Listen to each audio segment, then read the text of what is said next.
This week's challenge is a question, and it is this: shouldn't American Christians retreat from the gay marriage issue? It's unwinnable. I guess it is unwinnable, and so, yeah, I suppose we should retreat from it. Yeah, good point. Okay, I'm just kidding.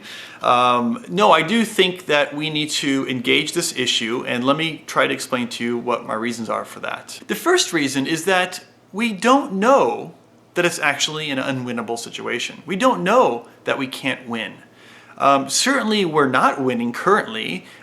Clearly the trajectory of our country right now is moving in the direction towards legalizing same-sex marriage in more and more states. So sentiment is changing, and certainly people are giving up on the issue, and many of them are retreating. There's no question about that.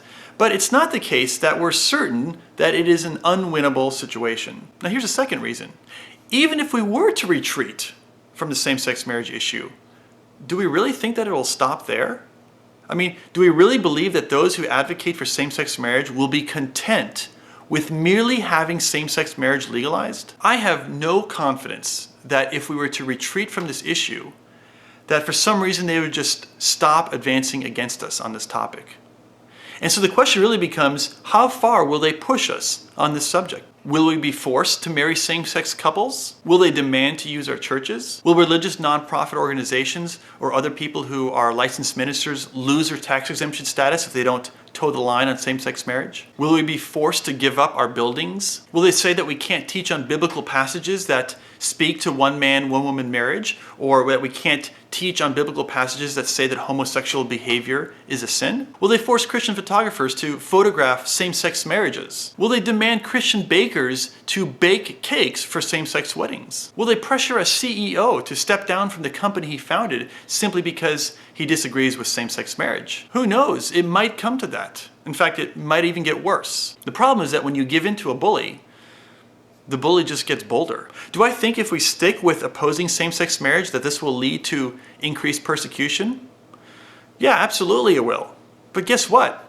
I think that if we retreat from same-sex marriage, it'll also lead to increased persecution. So either way, we're going to be facing a tough time. The point is that if we retreat from same-sex marriage, it's not going to stop there. I have no reason to think that all of a sudden they'll just lay down and leave it at that issue. It's only going to get worse. Now here's a third concern. And that is, if we retreat from same-sex marriage, as some are suggesting, this will simply lead down a slippery slope to other forms of marriage. Now, when I refer to slippery slope, I'm not referring to the slippery slope fallacy. I'm referring to the slippery slope argument.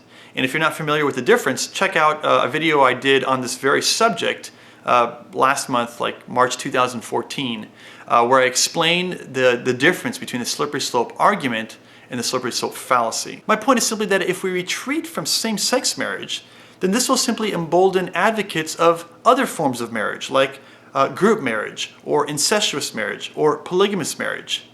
Because if they realize that we will retreat on any challenge that we face regarding one-woman, one-man marriage, then they'll realize, well, there's going to be little opposition towards advancing other forms of marriage. Now, a fourth concern can be exposed by simply taking the roof off. It stands to reason this is simply a term that we use for the tactic known as Reductio ad absurdum, where we would say then, let's apply this strategy to some other situation or other issue. So let's take the strategy of retreating from this topic and apply it to other topics and see, does it lead to an absurd conclusion? So what if we were to apply this strategy of retreating from same-sex marriage to the issue of abortion?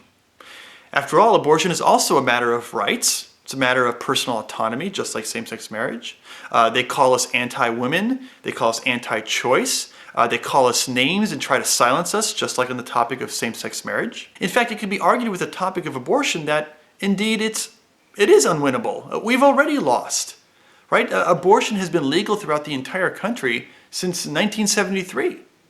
How are we to expect that we can somehow overturn a law that's been in place for over 40 years? Yet despite what appears to be an unwinnable situation with abortion, virtually every pro-lifer I know believes that we should not retreat from the pro-life cause. Why?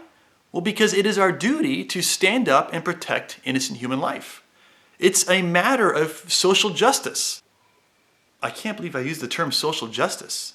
And this leads me to my fifth and final reason why I don't think we should retreat from the same-sex marriage issue. You see, our first obligation is our faithfulness to God. We're not trying to do what is just merely pragmatic.